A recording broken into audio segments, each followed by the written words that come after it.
मुख्यमंत्री योगी आदित्यनाथ ने आजमगढ़ दौरे के दौरान महाराजा सुहेलदेव राज्य विश्वविद्यालय परिसर में 955 करोड़ से अधिक लागत की विभिन्न विकास परियोजनाओं का लोकार्पण और शिलान्यास किया। इस अवसर पर उन्होंने कहा कि डबल इंजन सरकार आजमगढ़ को विकास की नई पहचान देने का काम कर रही है। मुख्यमंत्री ने कहा कि एक समय था जब पूर्वांचल के इस क्षेत्र में उच्च शिक्षा, बेहतर सड़क संपर्क और आधुनिक सुविधाओं का अभाव था, लेकिन आज आजमगढ़ तेजी से विकास के नए आयाम स्थापित कर रहा है। उन्होंने विश्वविद्यालय, एक्सप्रेसवे, बेहतर कनेक्टिविटी और आधारभूत सुविधाओं को प्रदेश सरकार की विकास नीति का परिणाम बताया। मुख्यमंत्री ने स्थानीय कला, संस्कृति और पारंपरिक उद्योगों का उल्लेख करते हुए आजमगढ़, मुबारकपुर की साड़ी, निजामाबाद की ब्लैक पॉटरी तथा हरिहरपुर की संगीत परंपरा को वैश्विक पहचान दिलाने की मैं प्रतिबद्धता दोहराई। उन्होंने कहा कि सरकार स्थानीय कारीगरों, युवाओं और उद्यमियों को हर संभव सहयोग प्रदान कर रही। अपने संबोधन में मुख्यमंत्री ने कानून व्यवस्था और महिलाओं की सुरक्षा पर विशेष जोर दिया। उन्होंने कहा कि प्रदेश सरकार की प्राथमिकता बेटियों को सम्मान और सुरक्षा सुनिश्चित करना है तथा किसी भी बेटी के खिलाफ अपमानजनक या अभद्र टिप्पणी किसी भी स्थिति में स्वीकार नहीं की जाएगी। मुख्यमंत्री योगी आदित्यनाथ समाजवादी पार्टी अध्यक्ष अखिलेश यादव की पुत्री के खिलाफ हुई कथित अभद्र टिप्पणी का जिक्र करते हुए कहा कि किसी की भी बेटी हो, उसके सम्मान का खिलवाड़ बर्दाश्त नहीं किया जाएगा। उन्होंने कहा कि ऐसे मामले में तत्काल कार्रवाई के निर्देश दिए गए हैं। मुख्यमंत्री ने विपक्षी नेताओं को भी अपने कार्यकर्ता की भाषा और आचरण का नियंत्रण रखने की नसीहत दी। उन्होंने कहा कि पहले अपने चेले चपाटों को अनुशासन और मर्यादा का पाठ पढ़ाएं, अन्यथा कानून अपना काम अच्छा करना जानती है। मुख्यमंत्री ने कहा कि प्रदेश सरकार बिना किसी भेदभाव के विकास और सुरक्षा दोनों मोर्चों पर लगातार काम कर रही है। मुख्यमंत्री ने कहा कि गरीबों की जमीन पर कब्जा करने वाले, व्यापारियों को परेशान करने वालों और महिलाओं की सुरक्षा साथ खिलवाड़ करने वालों के खिलाफ सरकार जीरो टॉलरेंस नीति जारी रहेगी। उन्होंने कहा कि विकास, सुशासन और सुरक्षा के बल पर उत्तर प्रदेश के देश के अग्रणी राज्यों में शामिल हो रहा है और आजमगढ़ भी इस परिवर्तन का मजबूत केंद्र बनकर उभर रहा है। आज बेटी की शिक्षा के लिए पैसा है तो बेटी की सामूहिक विवाह की स्कीम भी हमारे पास है। गरीब बच्चों की पढ़ाई के लिए सैनी राजगढ़ का विभाग अटल आवासीय विद्यालय भी बना रहा है और नई नई स्कीम लेकर के उनके उन्नयन के लिए कार्य कर रहा है। हर विभाग कुछ न कुछ नया कार्य करके आज विकास की प्रक्रिया के साथ जोड़ने का काम कर रहा है। ये काम 2017 और 2014 के पहले क्यों नहीं हुआ? क्यों नहीं हुआ? ये एक्सप्रेसवे 2017 के पहले क्यों नहीं बन पाया? ये विश्वविद्यालय क्यों नहीं बन पाया? नर्सिंग कॉलेज क्यों नहीं बन पाया? यहां पर अन्य सुविधाएं क्यों नहीं विकसित हो पाई? कारण था करने की इच्छा शक्ति नहीं थी। नौजवानों को नौकरी क्यों नहीं मिल पाई? एक कनेक्टिविटी इतनी अच्छी क्यों नहीं हो पाई थी? गोरखपुर जाने के लिए आज तो आजमगढ़ का व्यक्ति यहां से चलता है 1 घंटे में गोरखपुर, मात्र 1 घंटा। वाराणसी जाता है मात्र 1.5 से पौने 2 घंटे में वाराणसी पहुंचता है, 2.5 घंटे में लखनऊ पहुंचता है।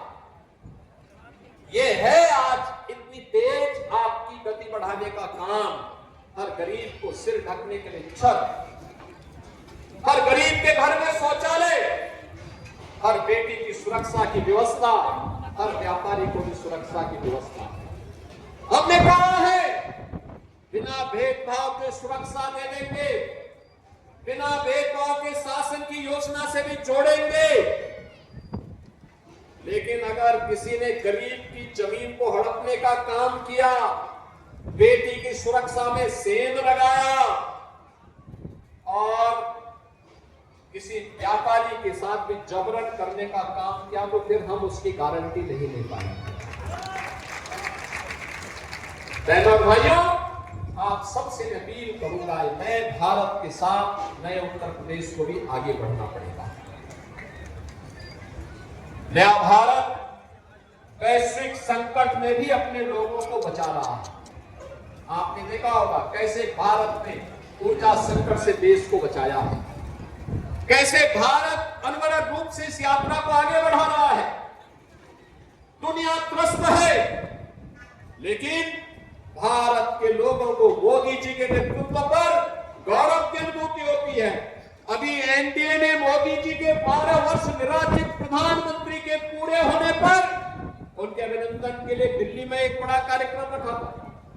पूरे देश भर से लोग आए थे और सबने अपने अपने यहाँ की नई कहानी को, नई गाथा को कहा, कैसे देश बदला है और कैसे भारत आज दुनिया के अंदर सिर उठा करके चलता है और दुश्मन के मान में घुस करके दुश्मन को भी ठिकाना लगाने का काम करता है।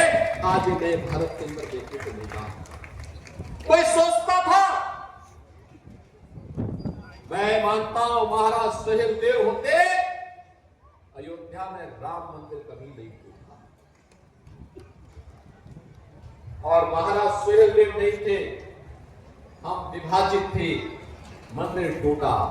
500 वर्षों तक हम इंतजार करते रहे, संघर्ष करते रहे, युग पीढ़ी पर पीढ़ी बदलती गई, वर्ष दर वर्ष बदलते गए, अयोध्या में राम मंदिर नहीं बन पाया। मोदी जी के आने के बाद डबल इंजन सरकार ने 500 वर्षों की समस्या का समाधान किया और अयोध्या में भगवान राम का भव्य मंदिर का निर्माण हुआ। क्या ये काम समाजवादी पार्टी कर पाती? मैं पूछना चाहता हूं आजमगढ़ वासियों से, आप लोग राम मंदिर के निर्माण से खुश हैं कि नहीं है? राम मंदिर का निर्माण आजाद भारत में तत्काल हो जाना चाहिए था कि नहीं होना चाहिए था?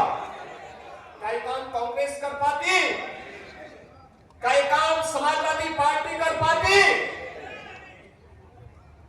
जब ये आपकी आस्था को सम्मान नहीं दे सकते, आपके पूर्वजों को सम्मान नहीं दे सकते, आपके देवी देवताओं का सम्मान नहीं कर सकते, तो आप इनके साथ जुड़ करके कौन सा बड़ा तीर मार देंगे? ये कुछ नहीं कर सकते, ये गरीबों का कल्याण नहीं कर सकते, ये विकास नहीं करा सकते, आपकी आस्था का सम्मान नहीं कर सकते, युवाओं को नौकरी नहीं दे सकते। इनको आप काहे सिर में ढो करके चलते हैं? तो बोझा है व्यवस्था के लिए, इस बोझा को ढोइए मत। वर्तमान को सुधारने के लिए और उज्जवल भविष्य बनाने के लिए डबल इंजन सरकार के साथ, डबल स्पीड के साथ आगे बढ़ने की तैयारी करिए, और उस स्पीड के लिए डबल इंजन की सरकार आपके बीच में है। हमने तो यहां 10 विधानसभा थी और 2 लोकसभा है, बीजेपी का कोई नहीं जीता, लेकिन तब भी विकास से हमने वंचित नहीं होने दिया, चलते विकास किया इस उम्मीद के साथ कि निरुआ जीतेगा जरूर अगली बार। और निरुआ पिछली बार तो जीत गए थे, और मैं उनसे बार बार कहता हूं कि कुछ फिल्मों की शूटिंग यहां भी कर लिया करो, यहां भी कुछ फिल्मों की शूटिंग करो, कुछ यहाँ के नौजवानों को भी जोड़ो, उनको भी नया कलाकार बनाओ। हरिहरपुर के विकास के लिए जिसने कला की हर विधा को आगे बढ़ाया है, उस पावन धरा को भी थोड़ा आगे बढ़ाओ, उनके साथ जुड़ करके वहां के नवोदित कलाकारों को एक मंच दो। आने वाली पीढ़ी कृतज्ञता ज्ञापित करेगी, कला का सम्मान करने की। हरिहरपुर को या फिर यहाँ की ब्लैक पॉटरी को, या यहाँ की साड़ियों को, यहाँ के अन्नदाता किसानों को, यहाँ के ऊर्जावान नौजवानों के लिए एक मंच मिलना चाहिए, और उस मंच के लिए आजमगढ़ को आज तैयार होना चाहिए। आज इन्हीं शब्दों के साथ बहनों और भाइयों, 1000 करोड़ रुपए की परियोजनाएं यहाँ आज आपको उपलब्ध करवाई जा रही है, जो 2 विधानसभाओं की है। अन्य विधानसभाओं के लिए भी ऐसे ही आएंगे, बार बार आएंगे, क्योंकि आजमगढ़ को सुरक्षित भी बनाना है और समृद्ध भी बनाना है, और इसके लिए हम बार बार आएंगे इस विश्वास के साथ। आप सभी को मौसम की इतनी विपरीत चुनौती आई, और प्रकाश राजभर जी बोले कहीं टेंट उड़ेगा तो नहीं, हमने कहा जब तक हम हैं तब तक नहीं उड़ेगा। पहचान के साथ, गौरव के साथ आगे बढ़ रहा है, और इसीलिए जब हमारी सरकार को आजमगढ़ में विश्वविद्यालय बनाने की बात आई, यहाँ के लोग मेरे पास आए थे, मैंने कहा विश्वविद्यालय बनेगा। अब विश्वविद्यालय किस नाम से बनेगा, ये भी बात आई। मैं धन्यवाद दूंगा यहाँ के जनप्रतिनिधियों को और प्रधानमंत्री मोदी जी ने कहा, देखो 1000 साल पहले महाराज सुहेलदेव ने अपने सौर्य पराक्रम से एक विदेशी आक्रांता को पूरी तरह नेस्तनाबूद किया था। आजमगढ़ में अगर महाराज सुहेलदेव के नाम पर विश्वविद्यालय होगा तो कम होगा। और मुझे अच्छा लगा आज यहाँ पे महाराज सुहेलदेव जी के नाम पे इतना भव्य विश्वविद्यालय है, तो उनके स्वारोही प्रतिमा भी लगेगी, भव्य प्रतिमा का स्थापना होगी। बहनों और भाइयों, आप कहीं भी जाएंगे महाराज सुहेलदेव के नाम पर आपकी पहचान बनेगी, गौरव की अनुभूति होगी। आजमगढ़ में आज अपना एयरपोर्ट है, पूर्वांचल एक्सप्रेसवे है, वाराणसी, गोरखपुर, प्रयागराज, लखनऊ, कहीं भी जाना हो आपके लिए 4 लेन की कनेक्टिविटी है। याद रखना, जितनी तेज गति उतनी तेज प्रगति। प्रगति का आधार गति होती है। गति अगर स्पीडी नहीं है तो विकास भी नहीं हो पाएगा। और यही स्थिति आज आप सबके लिए भी है, आजमगढ़ की प्रगति के लिए। आज ब्लैक रॉटरी को एक प्लेटफॉर्म मिला है वन डिस्ट्रिक्ट वन प्रोडक्ट के माध्यम से। वाराणसी की साड़ी को एक मंच मिला है, आज वैश्विक स्तर पर उसको पहचान मिल रही है। हरिहरपुर का संगीत घराना हिंदुस्तानी संगीत की, शास्त्रीय संगीत की परंपरा को फिर से एक मंच प्रदान कर रहा है। और निरुआ जैसे कलाकार भी भोजपुरी की मिठास को पूरी दुनिया के अंदर पहुंचाने का काम कर रहे हैं। बहनों और भाइयों, मैं आज आप सबके सामने यही कहने के लिए आया हूं। ये वही तरह है जहां वीर कुंवर सिंह ने 1857 में अंग्रेजों के छक्के छुड़ाने के काम किए। रागे रागों की धरती है, अयोध्या सिंह उपाध्याय हरिओम जी की धरती है, महान साहित्यकार की पावन धरा है। ये पावन धरा अपनी पहचान के लिए क्यों मोहताज है? क्यों हर आतंकी घटना में संजरपुर का नाम आता है? क्यों हर गलत कार्य के लिए आजमगढ़ को बदनाम किया जाता था? क्योंकि तब सरकार तो सोचती थी, सरकार नकारात्मक सोच रखती थी, अपने स्वार्थ के लिए यहाँ के युवाओं का दुरुपयोग करती थी। गरीब के लिए न शौचालय था, न मकान था, न स्वास्थ्य की सुविधा थी, न गरीब के लिए राशन की व्यवस्था थी। युवा के लिए नौकरी के बारे में राजभर जी ने आपको बताया कैसे युवाओं की नौकरियों पे सेंध लगती थी और कैसे उनकी सौदेबाजी होती थी। बेटी के लिए कोई स्कीम नहीं थी, बेटी के लिए कोई स्कीम नहीं हुआ करती थी। बेटी के लिए न कोई स्कीम है, न उसके सुरक्षा की व्यवस्था, न उसकी पढ़ाई की व्यवस्था, न उसको आगे बढ़ने की व्यवस्था। और गरीब कन्याओं की शादी के लिए भी सरकार की स्कीम कुछ भी नहीं थी। निराश्रित महिलाओं के लिए कोई व्यवस्था नहीं। 300 रुपया पेंशन, बुजुर्ग लोगों के लिए 300 रुपया पेंशन, दिव्यांगजनों के लिए 300 रुपया महीना पेंशन मिलती थी। वो अभी 6 महीने में एक बार आ गई और उसमें भी आधा कमीशन खोरी में चला जाता था। आज मुझे बताते हुए प्रसन्नता है, बेटी के जन्म लेने से लेकर के स्नातक तक की पढ़ाई के लिए हमने व्यवस्था दी, हमने उनके लिए व्यवस्था दी। बेटी बेटी होती है, बेटी का सम्मान होना चाहिए। मैं पिछले दिनों देख रहा था, समाजवादी पार्टी के अध्यक्ष अखिलेश यादव की पुत्री के खिलाफ कुछ लोगों ने गलत टिप्पणियां की थी।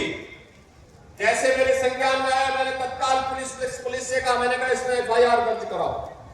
बेटी के खिलाफ कोई भी अपमानजनक टिप्पणी स्वीकार्य नहीं होनी चाहिए।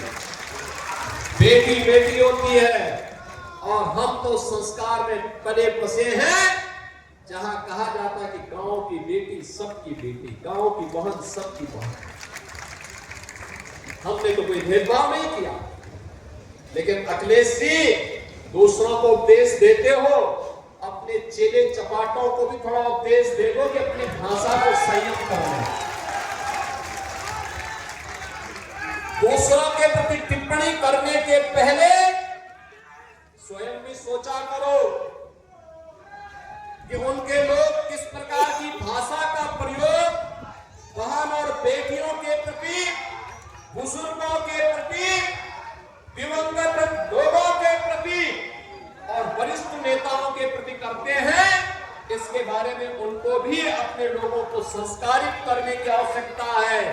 अच्छा होगा उनको समझाओ, और नहीं समझ सकते तो हमारे हवाले कर दो, हम उनको अच्छी तरह समझा देंगे।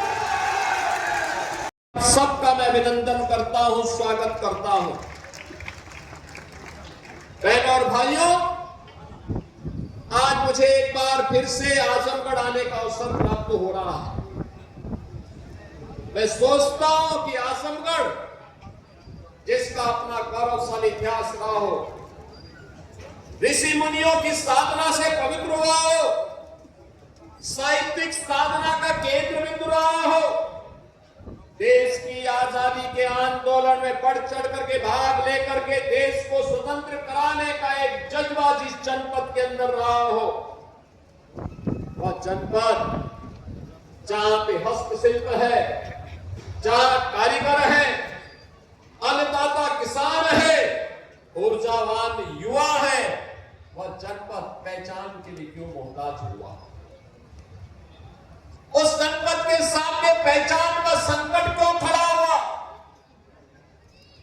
और बहनों और भाइयों, वही प्रश्न लेकर के मैं बार बार आता हूं आजमगढ़, क्योंकि ये पीड़ा केवल आजमगढ़ की पीड़ा नहीं, हम सबकी भी पीड़ा है। जिन्होंने हमें बांटा था, जिन्होंने हम सबको विभाजित किया था, लेकिन बार बार वे लोग आपका समर्थन भी पाते थे, लेकिन वे आपके हितैषी नहीं थे। याद करिए 2017 के पहले का आजमगढ़ अपनी पहचान के लिए मोहताज था। तब यहां न विश्वविद्यालय था, न पूर्वांचल एक्सप्रेस वे था, न एयरपोर्ट ठीक ढंग से काम कर पा रहा था, न हरिहरपुर में संगीत महाविद्यालय था। तब आजमगढ़ की साड़ी को भी कोई मंच नहीं मिल पा रहा था, और मुबारकपुर के ब्लैक पॉटरी के लिए भी कोई स्थान नहीं था। लेकिन मंच पर आने के पहले एक एग्जीबिशन का निरीक्षण कर रहा था मंत्रियों के साथ में। ब्लैक पॉटरी से जुड़ा हुआ कारीगर मुझे मिला और बड़े खुश होकर के उसने कहा कि जब से उत्तर प्रदेश में डबल इंजन की भाजपा और एनडीए की सरकार आई है, हमारा कारोबार कई गुना बढ़ा है, हम भी पैसा कमा रहे हैं, हमारे परिवार के लोग भी और हमसे जुड़े हुए लोग भी सम्मान का जीवन यापन कर रहे हैं। साड़ी वाला मुझे मिला, उसने भी मुझे यही बात कही।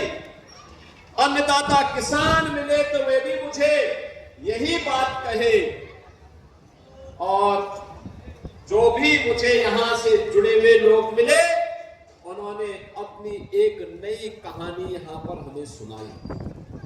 बहनों और भाइयों, आज मैं आप सबसे यही कहने के लिए आया हूं, यही कहने के लिए आया हूं। आज हमारा देश भारत एक नए भारत के रूप में दुनिया के अंदर अपना लोहा मना रहा है। 2014 के पहले का भारत कैसा भारत था, आप में से हर व्यक्ति जानता है। वह भारत जो अपनी पहचान के लिए तब मोहताज था। भ्रष्टाचार के नाम पर भारत की पहचान होती थी तो दुनिया के अंदर सम्मान नहीं था।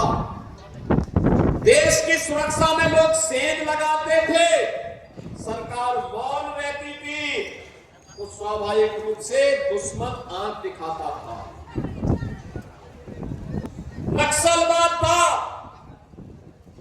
गरीब की कोई सुनवाई नहीं थी, उसके लिए कोई योजना नहीं थी।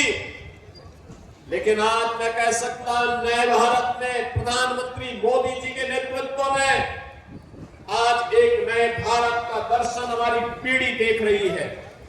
हम सब गौरवशाली एक नए भारत का दर्शन हम कर रहे हैं, जो काम कभी नहीं हो पाया। याद करिए, एक समय महाराज सुहेलदेव जैसा भारत का एक अमर सेनानी था, राष्ट्र नायक था। उन्होंने विदेशी आक्रांताओं को नाके चने चबाने के लिए मजबूर कर दिया था और उन्हें नेस्तनाबूद करने का काम किया। परिणाम था विदेशी आक्रांता भारत की धरती पर नहीं आ पाता था, डर के मारे नहीं आता था। लेकिन जब हम आपस में बढ़ने लग गए, जाति के नाम पर, क्षेत्र के नाम पर, भाषा के नाम पर, परिवारवाद के नाम पर, परिणाम हम सबके सामने आया। और परिणाम इस रूप में आया कि महाराज सुहेलदेव के बाद मोहम्मद घोरी का हमला हुआ।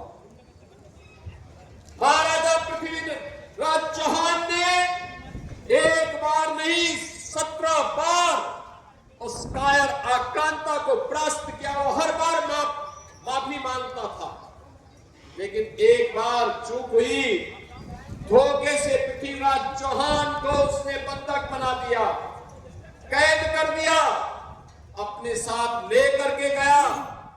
और फिर उसने जो व्यवहार महाराज पृथ्वीराज चौहान के साथ किया, ये इतिहास हम सबके सामने है।